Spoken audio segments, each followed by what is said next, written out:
How to avoid getting upset at somebody who hurt you. Hi, I'm Avrohom Czapnik from the Jewish Learning Exchange in Los Angeles.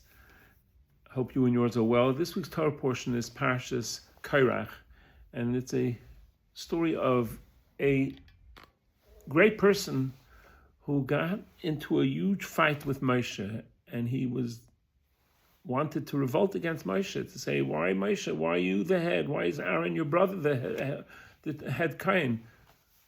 We're all righteous people, and he really just wanted to be ahead. He wanted to be on top. And the Parsha teaches us many crucial lessons about what we should and should not do when we get into an argument with someone. So some do nots is check your motivation, check your ego. You know what ego stands for?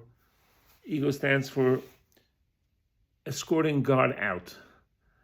If our ego gets involved, then it's very hard to be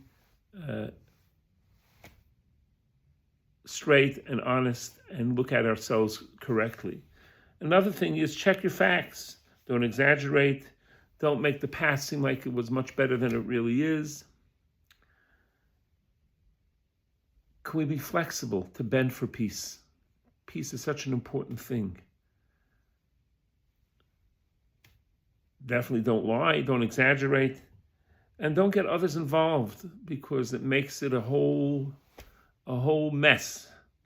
And have good support. Ein Ben Pelas's wife supported him by stopping him from going with Korach. Getting others involved makes it public and very hard to back down, because now I can't save face. And be gracious to the other side. And are you hearing the other side?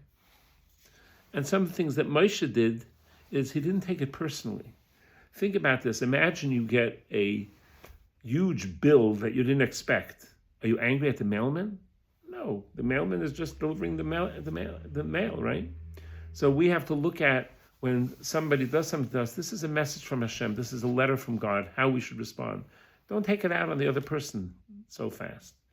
Also, be patient, give time so people can cool off a little bit.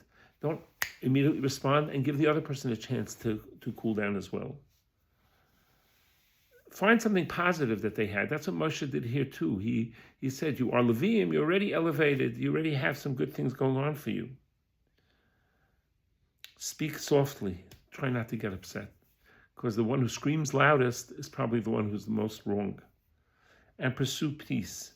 Moshe was somebody who pursued peace. He even though obviously he didn't pick himself or Aaron to be the heads, that was all God who made those decisions. And he could have been self-righteous and look at all the good that Moshe had done, and he didn't. He still tried to reach out and say, let's talk. Can we get together? His pleas were rejected, but he tried and did whatever he could to try to make peace. There's a story I read a long time ago about two great friends that were partners in a business. And they were partners for many, many years, and the business flourished, and their families were very close to each other, and they would spend plenty of time together. It was wonderful, wonderful relationship and a wonderful business.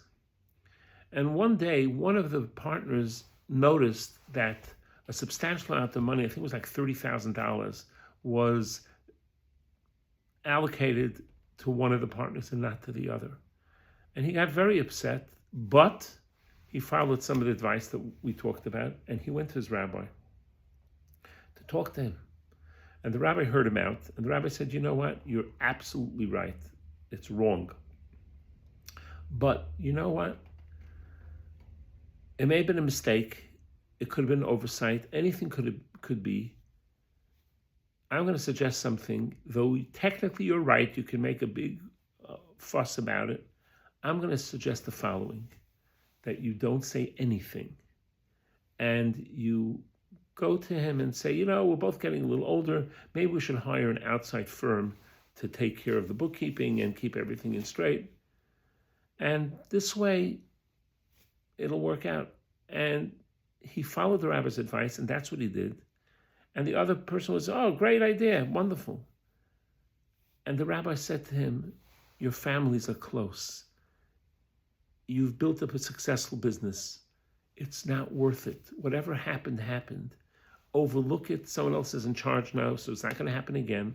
And the beautiful relationship you both families have. Imagine if you made a big deal out of it and then the business would fall apart and you break off and you wouldn't be talking to each other and they'd be angry and hurt and insult.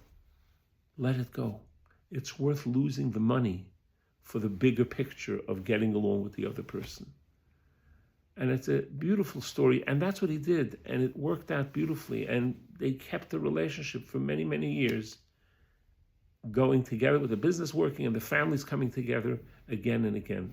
So the Parsha is teaching us an important, powerful lesson. Korach may have thought he's right, but it wasn't done the right way, and Moshe did the best he could to try to make it right.